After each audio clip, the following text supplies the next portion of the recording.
Hey everyone, this is Cassie Green, Content Director of Apparelist and Editor at Printing United Alliance. And this is Christine Shreve, founder of the Women in Garment Decoration Facebook group. And you're listening to Threads of Change, a new kind of discussion for the printing industry. It's time to talk about how we can inspire change. Our conversations will feature topics such as how we can build a more diverse environment at trade shows, what resources are needed to support underrepresented communities, and more. We might be tackling some tough topics, but we're hoping you'll join us on this journey to be the change we want to see in the industry. Come along with us. The next episode starts right now. Hi, everybody. Welcome to another edition of Threads of Change. As always, we have an amazing guest. This is another person that I've interviewed in the past, and I am so excited to get to talk to her again and get her perspective on things from a few years down the road. This is Amanda Delaney from Logomark, and I hope she'll correct me if I'm wrong about that, but I think I am right. You're correct. And I just can't wait for this discussion because it's going to be a wonderful talk about mental health and what we owe each other and what we owe ourselves and all that kind of stuff. And as usual, I'm going to say I will now stop talking so we can have a conversation. Amanda, thank you for being here with us. First things first, would you tell us a little bit about yourself? Yeah, thank you guys so much for having me. I'm Amanda Delaney, Regional Sales Manager with Logomark, based out of Seattle. I have been in the industry for, 24 years. So, been slanging promo for my whole life, it feels like. I started as a distributor. I then went to a tiny little t-shirt company called Sanmar. You guys may have heard of them. I was there for about 7 years, so that's how I really got my start on the supplier side. From there, I went to a couple other suppliers and ended up back here in Seattle about a year and a half ago. I've been with Logomark for almost a year and a half now. So I'm from Seattle, been gone for 13 years, slinging promo on the East Coast, and just thought that it was a good time to move back. And the opportunity with Logomark came, and here we are. So things are good. It sounds wonderful. I have to say, Seattle has always been on my bucket list as a place that I thought for a long time I'd probably like living there, but because I know there's like rain. A little bit, yeah. See, I like rain. Beautiful. So come visit. The winters get a little tough, but great place to visit. I'm from northern Michigan, so I can handle a little winter. That's true. That's true. Oh my gosh. Where on the East Coast were you, Amanda? I was in Raleigh, North Carolina. Love Nice. Raleigh. Yeah. I love it there. So I was there for about 6 years, and then I moved to South Florida. I was in Delray Beach for about 5. Cool. Yeah, so it's definitely different than Washington State. It took a long time to get used to being like just in colder weather. Like your blood, it's a real thing. It was painful to go outside for a little while, and everybody's like, "Oh, you're just being such a baby moving back from Florida." I'm like, "It's a real thing." But yeah, so Raleigh in Florida. Yeah, You kind of did opposites there. It's true. Like you did like full-blown sunshine to I sure did. rainy and cool. And I miss the humidity, if that's even a thing, but I really do. I'm crazy. I know I miss it. You are crazy because Yeah. humidity is Yes. not this. The humidity is part of the reason my hair is as short as it is because if it gets too humid, the curls go boing. It's really not good. So anyway, this is not what we are here to talk about. One of the reasons that I was really eager to have Amanda on the show is because she has done some interviews in the past where she's talked about mental health and some issues that she went through, and National Mental Health is in May, National Mental Health Month. Thank you. I can talk, just not like in complete sentences. National Mental Health Month is in May, and I thought, oh, this would be a really good chance to have this discussion. Full disclosure, I have interviewed Amanda in the past, so we have talked about some of the things. We share not similar stories, but we share some similar approaches to our stories, I think. And agree. so that's kind of interesting. But where I wanted to start, and I'm not going to start with the one that I said I wanted to start with because I want to work up to that one. But let me just ask you, you have talked quite openly about some pretty private, personal stuff. And the question I really want to start with is, what did you get from that, and why do you think people should share their stories? Because I think some people are scared to do that or reluctant. So, what did it do for you, and how could it help others? Great question. And I started talking about my story, my gosh, probably back in 2018, I believe, was the Mhm. first podcast. Danny Rosen and Mark Graham had me on a promo kitchen podcast talking about some things that I was going through at the time. That's not my story anymore. The story's out there if people want to hear it, but that's kind of what started me. That's what got me going down the road of talking about, mental health. At that time, I was having some run-ins with addiction. I had just lost my mom. My world kind of fell apart. Again, that story's out there, but that's kind of where I was at the time. And what I learned through that process and through getting the help that I needed at that time is it had nothing to do with the substances that were kind of taking over my life at that time. There was something deeper that I had never dug into. So it was just my experiences with not wanting to feel like that anymore. I was writing about it. A couple people saw it and said, "Hey, will you speak about this?" And at the time, I was all about it, right? Yeah, let's share the story. I think at that time I planned on coming back into the industry. I didn't, so I wasn't concerned about potential job opportunities not being an opportunity anymore. I was just speaking my truth to speak my truth. I thought it was an important story, specifically when it comes to, drinking and whatnot. Anyways, that just kind of spiraled into a few other discussions that I've had on podcasts. And I've said the entire time, if my story helps one person, then it's worth it.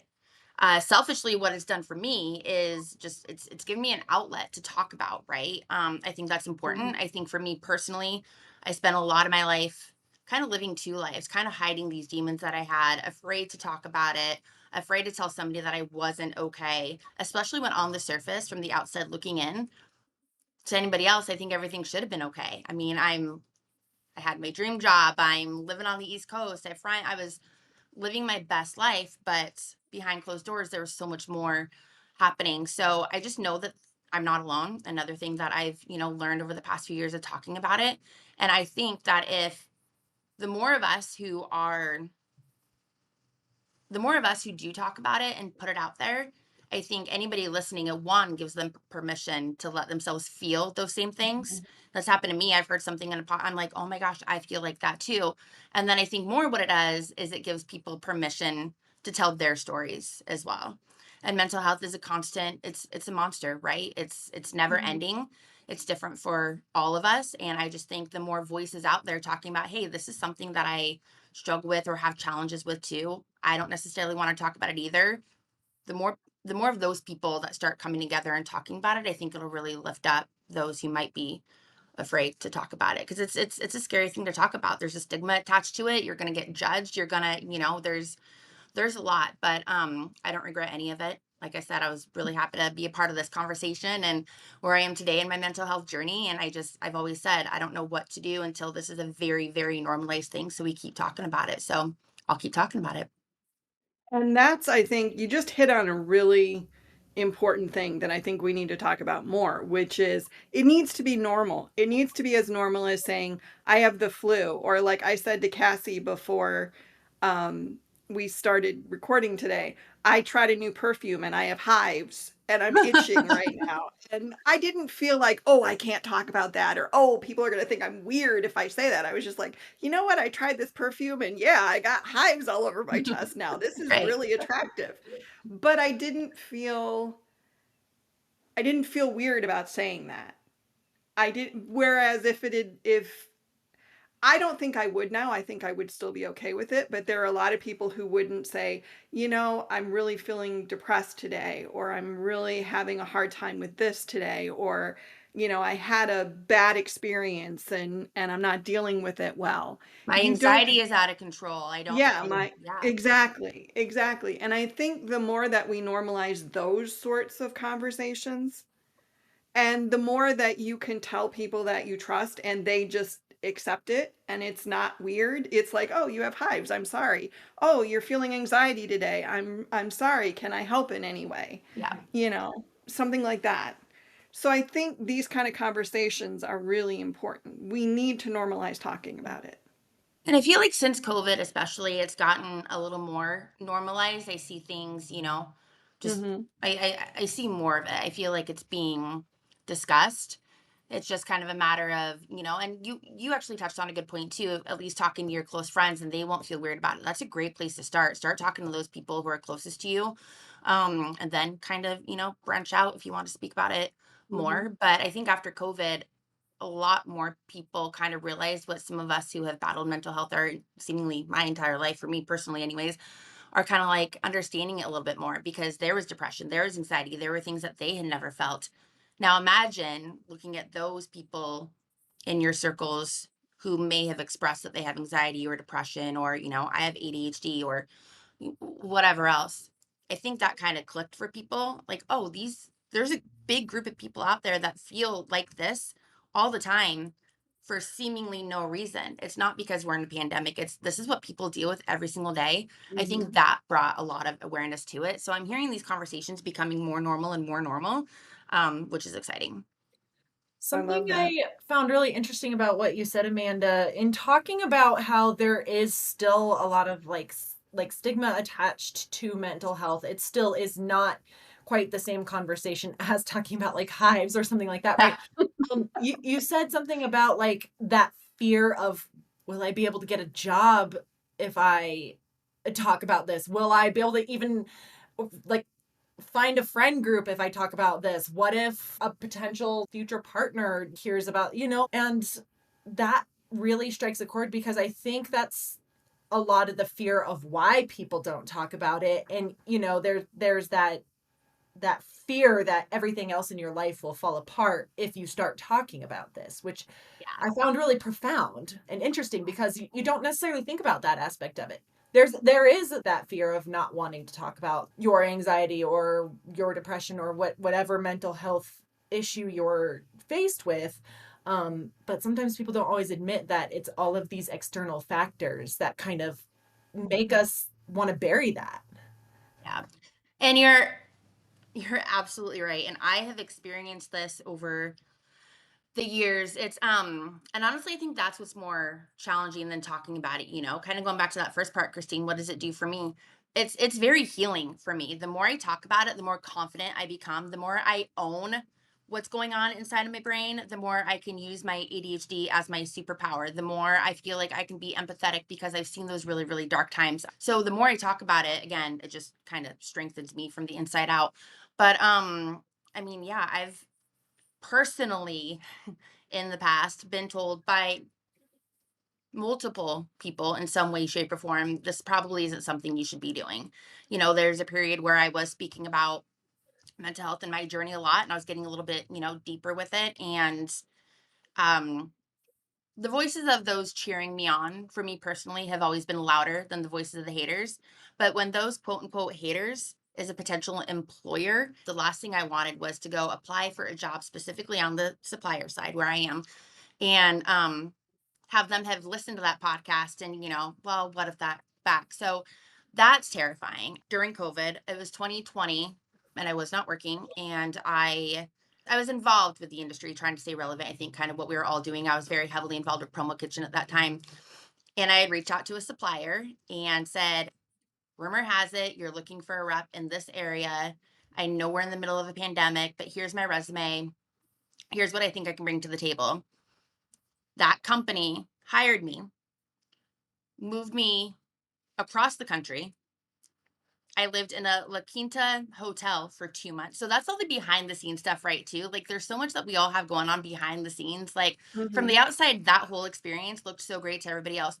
"Oh my gosh, you just got this job. You're moving across the country. This is so great."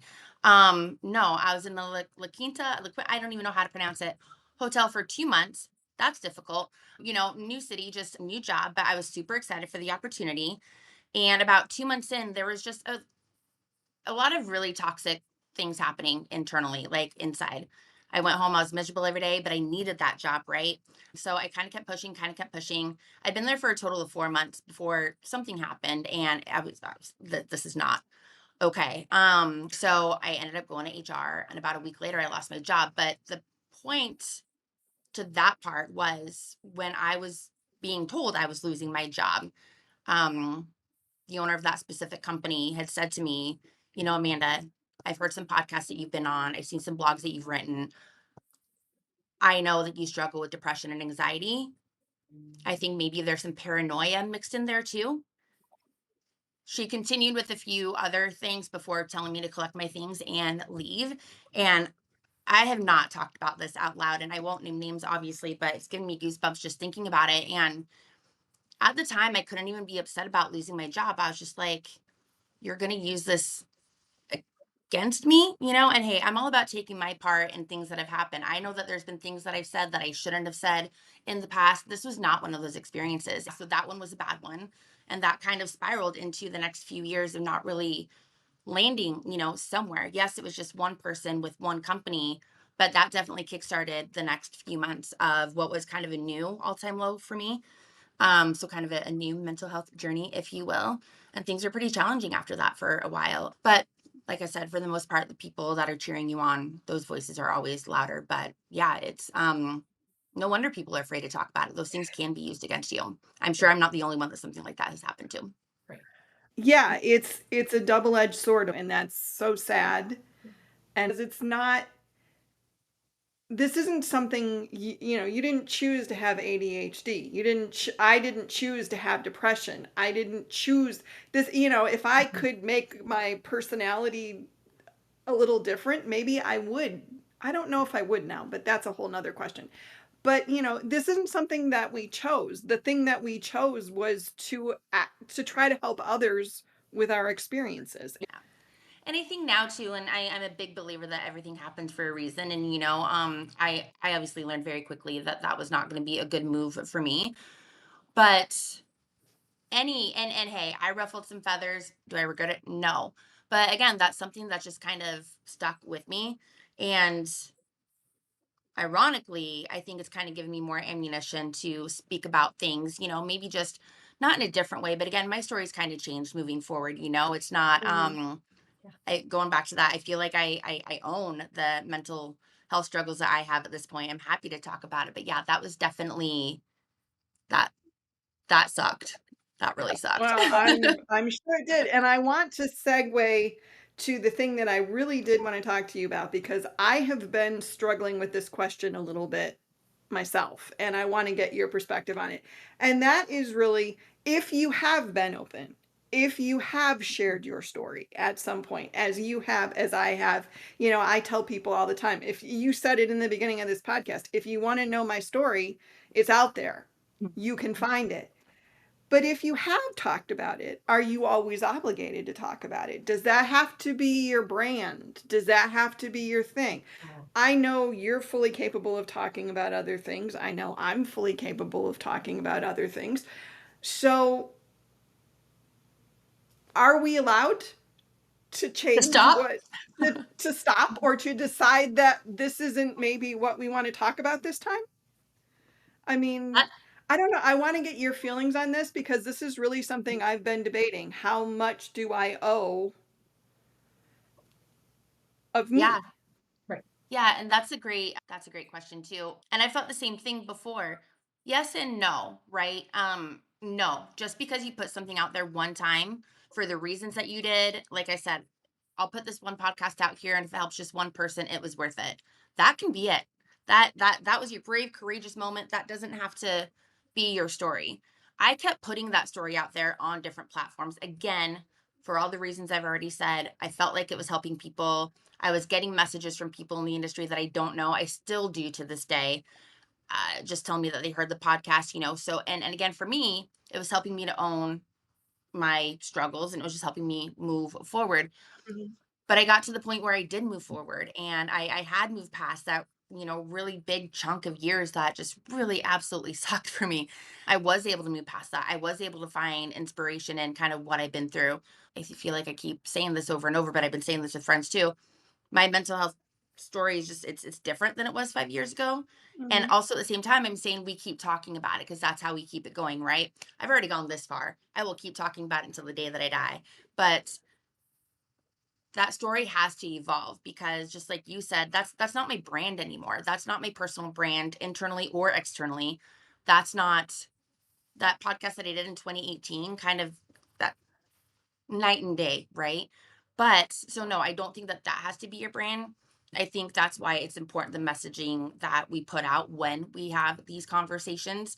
For me personally, I don't necessarily want to talk about my past all the time. I'll tell you where I am today, how long I've had these challenges, and I'll tell you what I'm doing to kind of move through them. I'll tell you some stories that like might make you feel a little bit better about your life, about some things that I've been through. There's a lot of comedy in there, a little dark humor, but I feel like it's pretty comedic as well. But no, I think part of owning your mental health and part of, just learning how to manage that and learning how to use that to hopefully inspire and help other people, I feel like that can stop at any time. The second that you're talking about something that is no longer supporting your mental health positivity is the second you should probably kind of pull back. It's Oh my, always you first.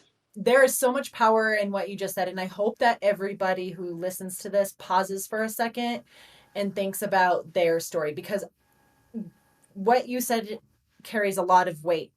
Your story in the past does not have to be your story now.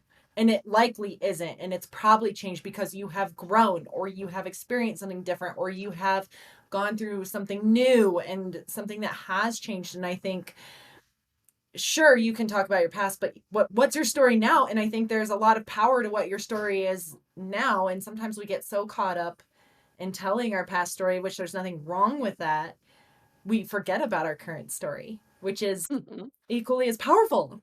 Yes, you are so right. God, we forget about our current story. That is something that I did not realize. Cassie, I would have loved to hear that from you about 2 years ago. That would have saved me so much because I worried about that, right? I'm so Mhm. passionate about speaking about this, and I think it is so important, and, I love helping people, right? So, I'm all about continuing to push that forward, but and especially when I started this thing, my story at the time was I'm the girl who got fired, went to rehab, and here we are. That has not been my story for so long, but that's how people identify me. So then I feel stuck thinking that I have to maintain that story for other people. It's a really weird kind of, thing to go through, but I think that's the beautiful thing about, I mean, maybe my story or the things that I've spoken about is because, it kind of started here and then you watch it go Mhm. here. I mean, I have anyways. And I think for us in our own heads, probably 98% of people in my life, if not more, didn't think about, like, haven't thought about that part of me. Probably forgot that I went through that time in my life, right? But for us, it's always in our heads. It's always the Mhm. first people, Yeah. like the first thing people think of. At Expo this year, somebody came up to me and she's like, "Oh my gosh, you're Amanda Delaney." And she goes, "I heard this Promo Kitchen podcast that you were on." And instantly I went back and I'm like, "Oh my gosh, this is how she's looking at me. This is," but it was a completely different podcast about a completely different subject. But still in my mind, I get stuck on that. Right. Like it's hard to get out of. Yeah. Yeah. Well, and I think there's also people who just like what I call, for lack of a better phrase, tragedy porn. They like hearing other people's sad stories about stuff. They like hearing how other people went through hard things. But it's always like, I want to hear your sad story so that I can hear how you triumphed over it and how everything is better now and you're such an inspiration. I'm like, and people come up to me and they tell me they've heard my story or they heard me talk about this or and I'm always grateful for that. But there's part of me that's like, okay, but I don't really know how I feel about this because I feel like you're kind of I feel like you're not seeing me. I feel Yeah. like you're seeing a symbol of something, Yeah. and it's like I feel the same way as you. My story that I told when I was doing women in business a couple of years ago is not my story now. There's aspects of it are always going to be part of my story, but it's not the Of course. same. Yeah. Yeah. Yeah. They shape you, And they I make you who think you are, but they aren't who right. you are now. I think that's a good point, Christine. 100%. Well, and that's the question that I was kind of trying to go at a little bit is one of the things that I really struggle with, and I'm sure I'm not the only one, is that I for a really long time I made telling people my story a way to redeem the things that happened to me, if that makes Yes. sense. Yes, It was it like, if does. I can tell this to you and it helps you, then I have then it was worth, even though it wasn't worth it. I get that though. I 100% Yeah. get that. Yeah. That makes sense. Yeah. Wow. And it's like a weird dichotomy because it's all the pain and the trauma is still there, but you're like, but if I can kind of offer this up to you and you get something out of it, then somehow it's better. I don't know.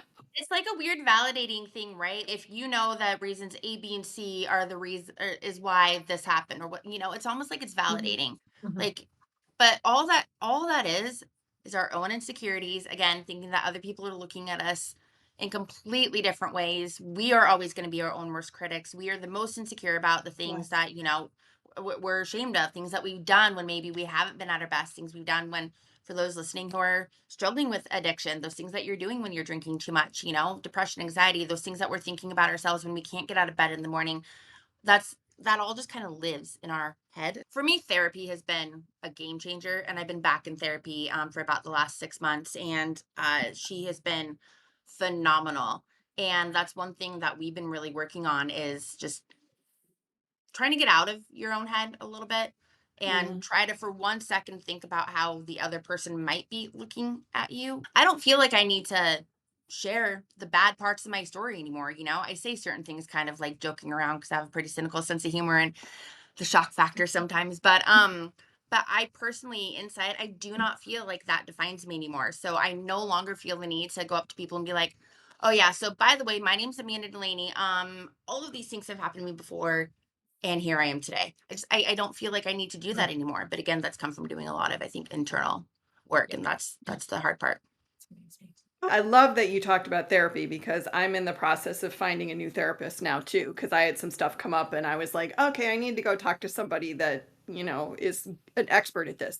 But I think that's the thing is there comes a point where you're like, that's part of what I carry, but it's not the whole of me, and I don't want that. And maybe it's more when we're working through it in the beginning or we're trying to figure things out that we're like, this is really important. And then after a while, it's like, okay, this is just a thing. Mhm. Yeah. Mhm. Yep. Mhm. Happens all the time. Yep. It's a thing and it happened. And there are 48 other things that I could talk to you about if I wanted to. We're not that special, you guys. And that's one thing a good friend said that to me years and years ago when I was feeling sorry for myself about something. And he was like, I'll never forget where I was on the phone because I stopped. I literally stopped. And he goes, Amanda, you are not that special. And at first I was like, I'm your friend. Are you allowed to talk to me like this? And it took me a while to realize what that meant. Yeah. But oh my God, he was so right. We are not that special. I say that to myself all the time. And I don't mean that we're not special in all the special ways that we are.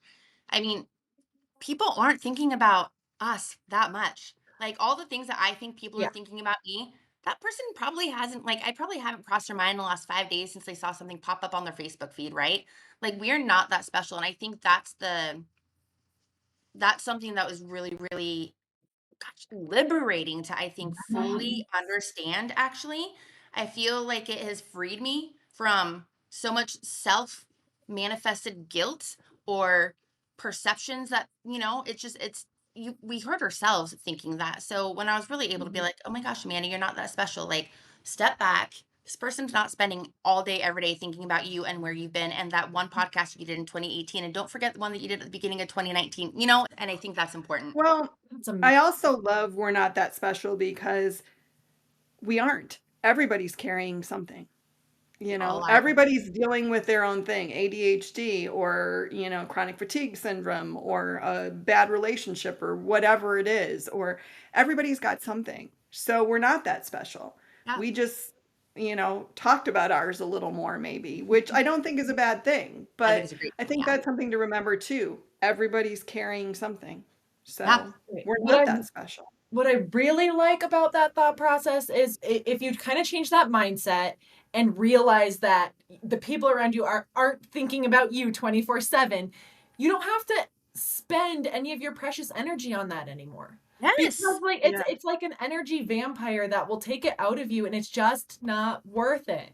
It is Yeah. not, and it's all for no reason, right? Right. And this might sound completely foreign to anybody who has not experienced any mental health challenges, but for Mhm. anybody listening who has, Mhm. you 1,000,000% know what we're talking about. We get caught up think because we have our insecurities because Yeah. we are, depressed, lonely, whatever it is, we get so caught up and I think thinking that other people are thinking these things, because if we hear them so loudly inside of our own brains about us, Mhm. other Yeah. people must see that. They can look at me and see what I'm insecure about, right? No, not at all, obviously, but Right. that's what we feel. So I love that thought process. It just kind of, it removes you from the responsibility of having to care so much about what other people think, the people close to you, your colleagues, your boss, the people who need to that you need to care what they think about you.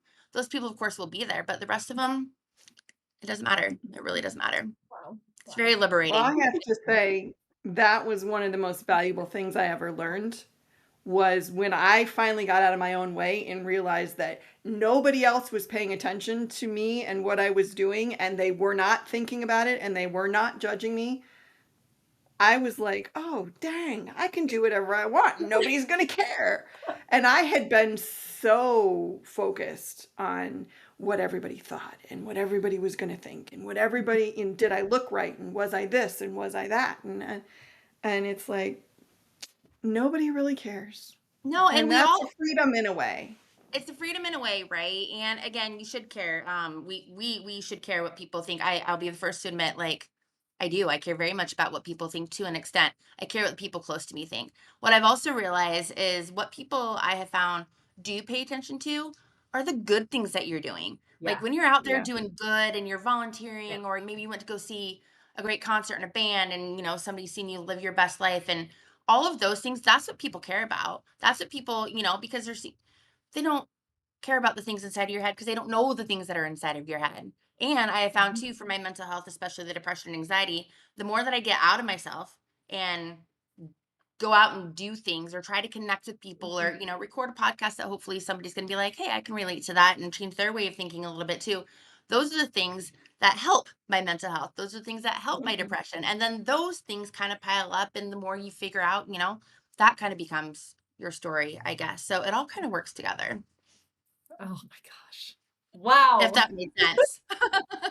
No, I love this because I'm just thinking I'm playing timekeeper here and I'm watching the time and I'm going, that's a pretty sweet note to end on, I Yes, think. I think so too. And honestly, Amanda, why is it that you have said everything? You said that I said something that you needed to hear, but everything you just said is something I needed to hear. And so even though, yes, we are coming up on the end of the episode, wow. I mean, I'm Yeah. personally gonna take away a lot from this. So thank you. Oh, thank you. This is why we have those. Thank you for saying that. Seriously. I just thank you. This is why we have these conversations, right? Like, Yep. Yeah. this is why especially in the promotional products industry, we are so lucky to have such an incredible group of people. I've known Christine through years. She knows you. So now you're a new person, kind of in my orbit, and experiencing the same things, wanting to have the same conversations. That's what it's all about. So these conversations, we Yeah. keep having them, and I hope I never stop hearing people say something where I'm like, oh my gosh, that just changed my life. Like, I want to be open to hearing those things. So thank you, Appreciate and I'm glad I I could be a part of this conversation. oh, Awesome. Well, thank you, Amanda, again. definitely. Wow, for joining us. And Thank Yes. you. I know our paths are gonna cross again. Um, Absolutely. Let's do it again soon, ladies. Let's do it again. Yes, and we will have information on how to find Amanda and all that in the show notes. And hopefully, we can also get some information in about some mental health resources yeah. that would be helpful and some other things we can do. Hey everyone, this is Cassie Green, Content Director of Apparelist and Editor at Printing United Alliance. And this is Christine Shreve, founder of the Women in Garment Decoration Facebook group. And you're listening to Threads of Change, a new kind of discussion for the printing industry. It's time to talk about how we can inspire change. Our conversations will feature topics such as how we can build a more diverse environment at trade shows, what resources are needed to support underrepresented communities, and more. We might be tackling some tough topics, but we're hoping you'll join us on this journey to be the change we want to see in the industry. Come along with us. The next episode starts right now.